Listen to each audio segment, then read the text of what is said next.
I'm gonna get straight to it, man. Congratulations to you, number one. You know what I Thanks, mean? Edward. Okay, Michael. I appreciate that, baby. It's a Okay, long Michael. time coming. It was a long time coming, Getting the man. coaching job at Sac State, like, you said it's a long time coming. Like, how do you really feel about it? And like, what's your approach to everything from here on out, and how you gonna approach it? It was a long time coming, man. Like I said, Ty's the only one that ever gave me a chance in anything, man. He's brought me on the G League bubble. He brought me to Walnut Creek. You just made a tear come out that nigga eye. You seen this? But I mean, I ain't lying though. Ty's the only one that was like, shit, come on, Mike. I want Mike to come. He's the only person that ever did that. I thank you for that, Ty.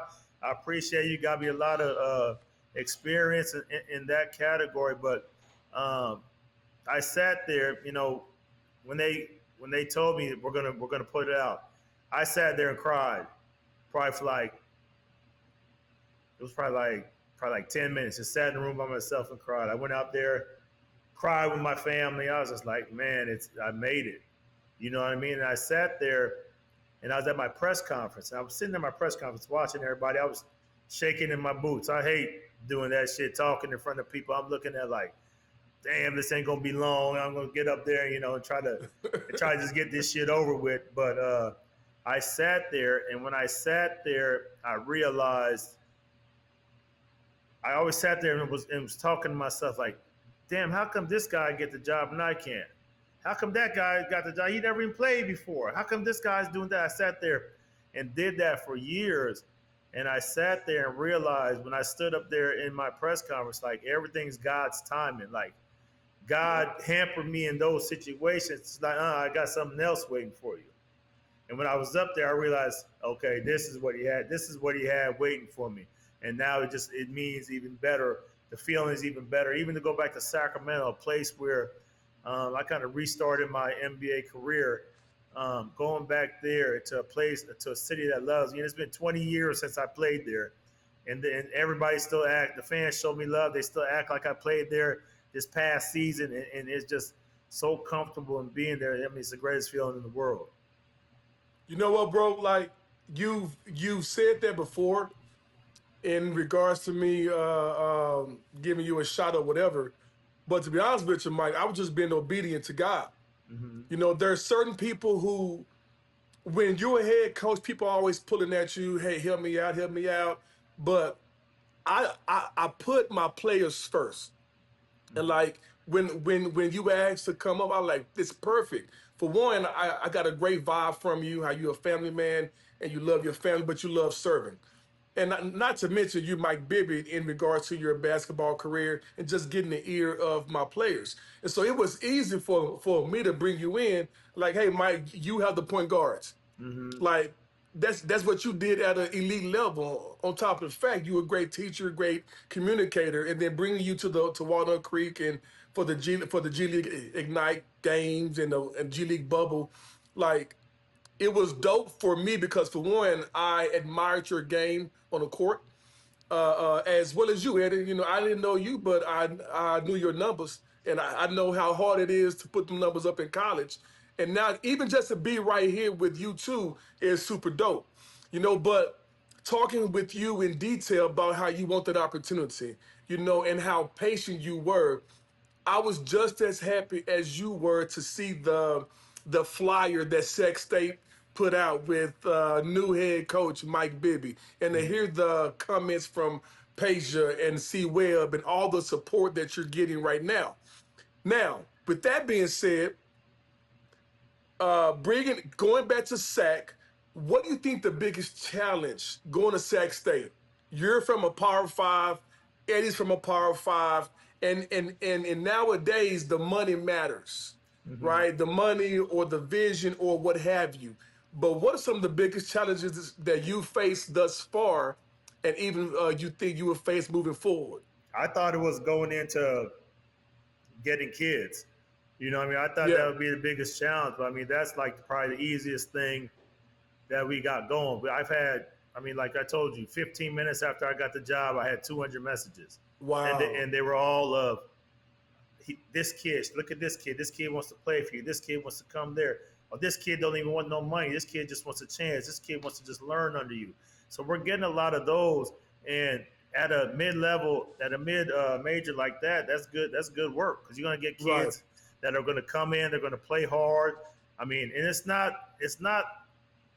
We're getting good kids. It isn't like we're getting lower-level kids that are, like from smaller schools that want to just try to come up. We're getting kids that were at Power 4 or 5 schools that want to come down, that didn't get the chance to play up there and just want to show people. It's kind of like a farm. You got to treat it kind of like a farm system. Because of how everybody comes and takes the kids from the schools anyway. That's why there's no Cinderellas anymore. So I have no problem with getting these kids off 1 year. I mean, that's what I'm here to do. I'm not here to hamper no kids' games. And, if you feel like you want to go for the money, go for it. But here, you're going to get taught. You're going to learn to be held accountable. You're going to learn to go against adversity. You're going to be put in a good situation and learning. A lot of schools don't teach these kids because they feel like, I'm going to get 1 year with this kid anywhere. I don't really have to teach him. I'm just going to let him go out there and play and just half-ass the coaching job. I can't half-ass nothing. And I told them that at the press conference, too. They all started laughing like, I don't half-ass shit. I don't. Right. And when I'm out there, I'm going to put a lot into it. I'm very passionate about it. And every kid I coach, I treat like they're my own son. And I won't let anything go against them. You know what the good thing about it, we were talking about God's timing, right? Mm-hmm. And God's timing is always on time, right? Mm-hmm. It's not in our time, it's on time, though. It's always on time. It's not our time, it's on time. Mike, you got this job, right?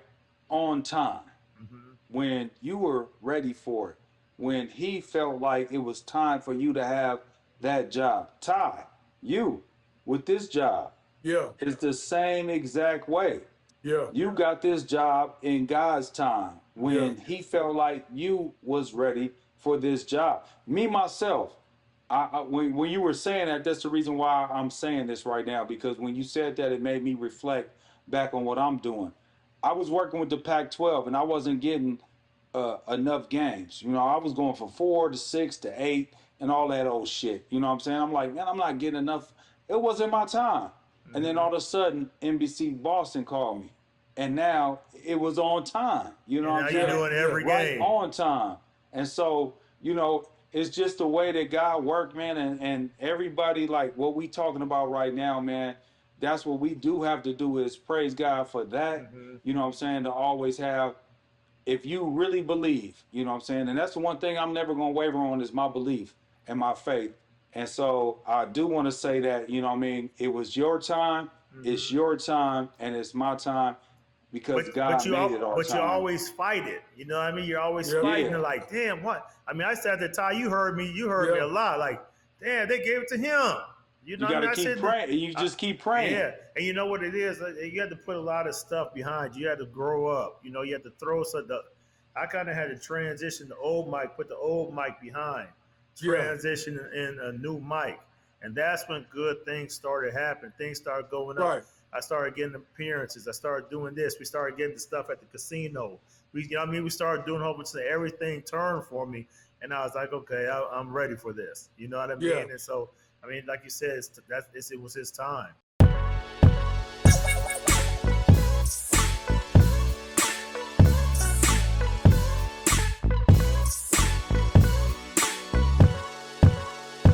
Trey Gang.